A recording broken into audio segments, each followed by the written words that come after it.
Ndabasuje nitwa Mwami. Tugiye kurebera hamwe inkuru ikomeje gutuma abashoramari n'abakurikira amasoko y'imari cyane cyane abari mu isi ya crypto barushaho kugira impungenge. Ni inkuru ivuga ku icyemezo Federal Reserve ya Amerika ishobora gufata ku bijyanye n'inyungu z'amabanki mu gihe inflation ikomeje kuba hejuru y'intego yayo ya 2%.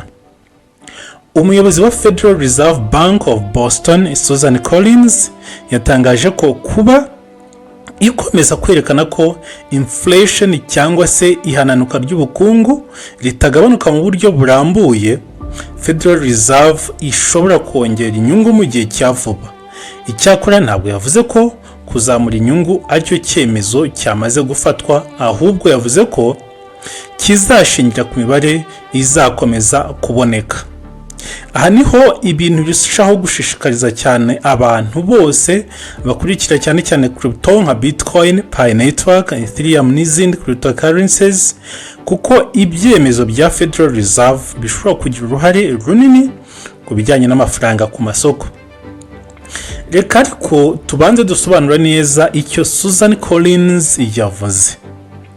Susan Collins ni perezida wa Federal Reserve Bank of Boston, ntabwo ari umuyobozi mukuru wa Federal Reserve yose ya Amerika. Federal Reserve iyoborwa na Federal Open Market Committee cyangwa FOMC, arifata ibyemezo ku nyungu z'ingenzi za Amerika. Uyu mwaka Collins ntabwo ari mu bafite uburenganzira bwo gutora ku cyemezo cya buri nama, ariko ibitekerezo bye bifite uruhare mu biganiro bya politiki y'imari. Collins yavuze ko Federal Reserve ishobora gukomeza inyungu iriho niba inflation ikomeje kugaragaza ko iri kugenda igabanuka gake gake. Inflation twavuga ko ari ihungabana ry'ubukungu, kandi ihungabana ry'ubukungu rikaba rigomba gucungirwa hafi na banki y'igihugu muri rusange muri Leta Zunze Ubumwe za Amerika, akaba ariyo bita Federal Reserve. Ariko nanone ahangaha muri Amerika ni imibare mishya idatanga ibimenyetso bihagije by'uko inflation iri hungabana. Iyi inflation iri kugana ku ntego ya 2 bari barihaye ku ijana. Nanone uyu Collins ashobora gushyigikira kongera inyungu. Ibi bibaye mu gihe inflation yo muri Amerika ikomeje kuba hejuru cyane ugereranyije n'intego ya Federal Reserve. Imibare ya PCE, imwe mu bipimo by'ingenzi Federal Reserve ikoresha mu kureba inflation, yerekanye ko inflation yari hafi 3.7% ku mwaka muri Nyakanga, mu gihe intego ya Federal Reserve ari uko inflation yagombaga kuba byibuze iri kuri 2%. Core PCE ikuramo ibiciro by'ibiribwa n'ingufu yari hafi ya 3.3%. None se wakwibaza ibi bivuze iki? Bisobanuye ko Federal Reserve ikiri kure y'intego yayo ya 2%, kandi gifite inflation yakomeza kuba hejuru. Banki rero nkuru yabifite ikibazo gikomeye, inflation ikomeje kuzamuka. Ese yakomeza inyungu iriho igategeza ko inflation igabanuka, cyangwa yashobora kongera inyungu kugira ngo igabanye igitutu ku bukungu? Susan Collins aravuga ati niba nta bimenyetso bihagije by'uko inflation ikomeza kugabanuka, ntitwakwirengagiza kongera inyungu. Kandi ntabwo Collins ari we wenyine ufite iyi myumvire. Mu minsi ya vuba abandi bayobozi ba Federal Reserve nabo bagaragaje impungenge zikomeye kuri inflation.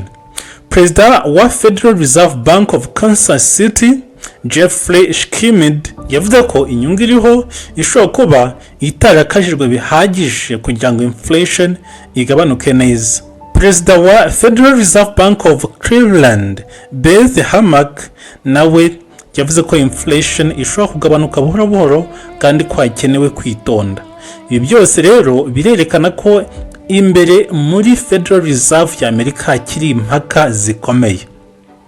Hari abumva ko inyungu iriho ikwiye gukomeza gutyo, bagategereza ko inflation igabanuka buhoro buhoro, ariko hari n'ababona ko niba inflation idakomeje kugabanuka, kuzamura inyungu bishobora kuba ngombwa.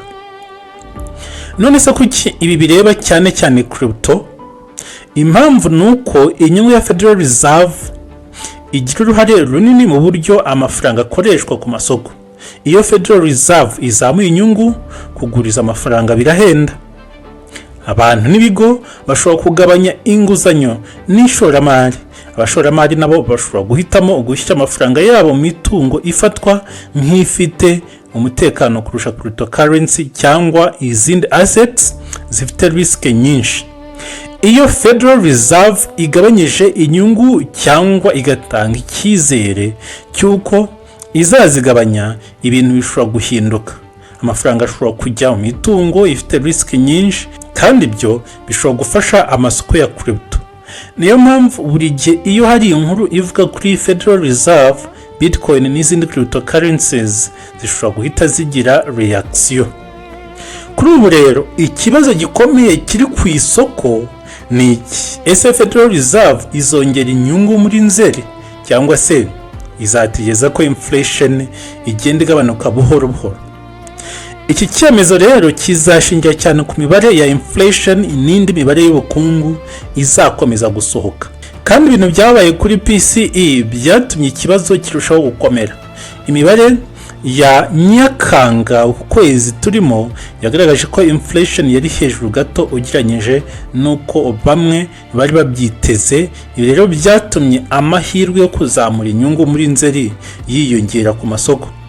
Ariko hari ikindi kintu cy'ingenzi tugomba kwibuka. Kuba amahirwe yo kuzamura inyungu yiyongeye ntabwo bivuze ko Federal Reserve yamaze gufata icyemezo. Federal Reserve ikora cyangwa ifata ibyemezo ishingiye ku mibare myinshi. Ishingira kuri inflation cyangwa se guhungabana k'ubukungu, unemployment cyangwa se umubare w'abafite akazi n'abagafite, economic growth, kwiyongera k'ubukungu, consumer spending, ibyo rubanda muri rusange batakaza kugira ngo babeho, financial conditions cyangwa se ubukungu bwifashe bute, ndetse n'izindi mpinduka zishobora kugira ingaruka ku bukungu. Ikindi gikomeye ni ikibazo cy'ibiciro by'ingufu. Amakimbirane yo mu burasirazuba bwo hagati harimo intambara n'ingaruka zayo ku masoko y'ingufu ashobora kongera ibiciro bya peteroli n'ibindi bicuruzwa. Iyo ibiciro by'ingufu bizamutse bishobora kongera igitutu ku ihananuka ry'ubukungu. Collins nawe yigeze kugaragaza ko igihe amakimbirane yo mu burasirazuba bwo hagati yakomeza, ibyago ku ihungabana by'ubukungu cyangwa gutakaza agaciro k'ifaranga bishobora kwiyongera. Niyo mpamvu rero Federal Reserve iri mu mwanya utoroshye. Nizamura inyungu cyane, ishobora gufasha kugabanya inflation, ariko nanone ishobora gushyira igitutu ku bukungu no ku masoko.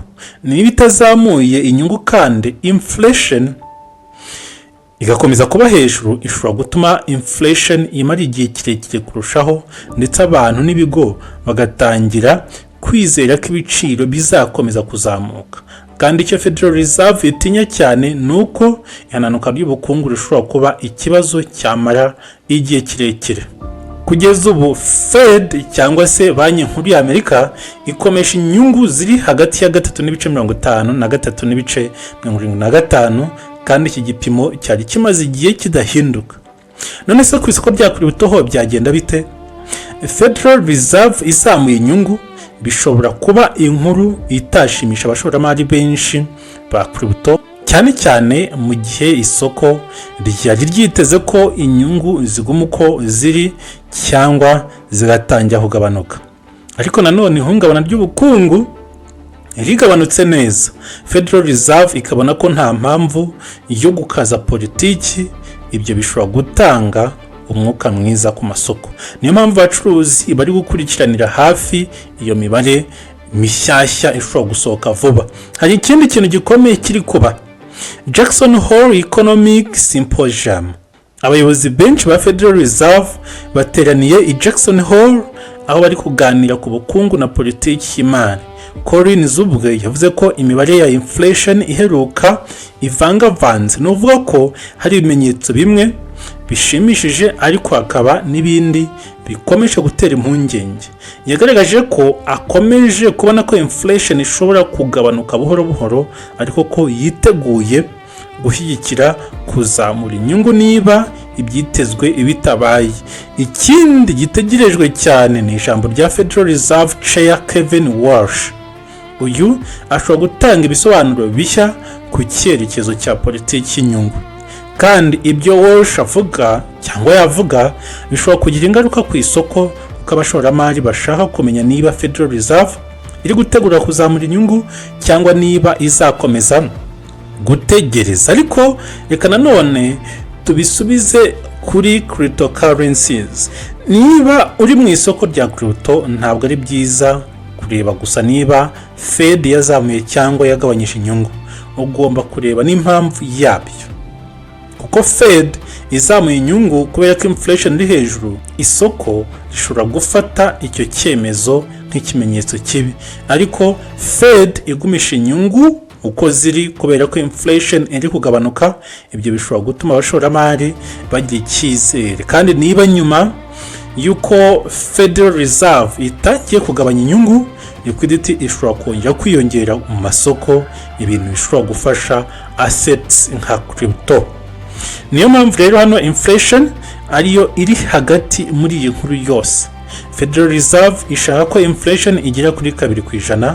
Abashoramari bashaka kumenya igihe ibyo bizagererwaho, kandi crypto traders bashaka kumenya icyo Fed izakora mbere yuko inflation igera kuri iyo ntego.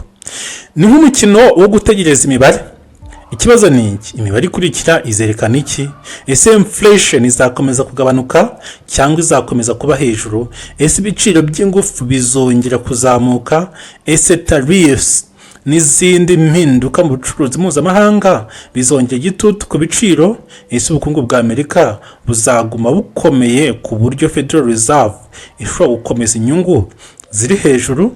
Ibi byose nibyo bizagena icyerekezo gikurikira. Kandi hari ikindi kintu kimwe cy'ingenzi umuntu wese ukurikira kuri utakwiriye kumva.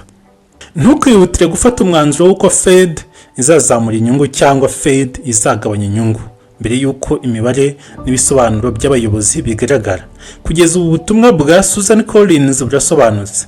Niba inflation idakomeje kugabanuka mu buryo burambye, kuzamura inyungu bishobora kongera kuba igitekerezo cyo kuganirwaho. Ariko niba disinflation ikomeje, Federal Reserve ishobora gukomeza gutegereza. Kandi ibyo nibyo bituma amasoko akomeza kuba mu gishyirahiro. Ku muntu rero ukurikira Bitcoin, Pi Network, Ethereum cyangwa izindi cryptocurrencies, ikintu cyo gukurikirana ntabwo ari ibiciro gusa.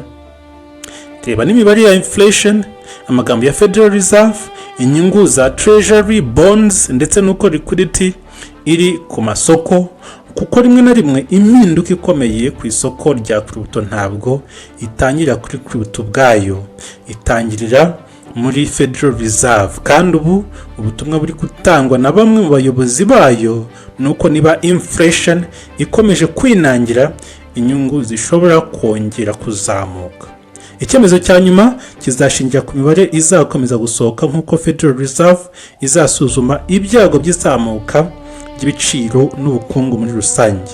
Mu yandi magambo, isoko rya crypto riri gutegereza Federal Reserve, Federal Reserve nayo iri gutegereza inflation, kandi inflation niyo ishobora kutubwira icyerekezo gikurikira.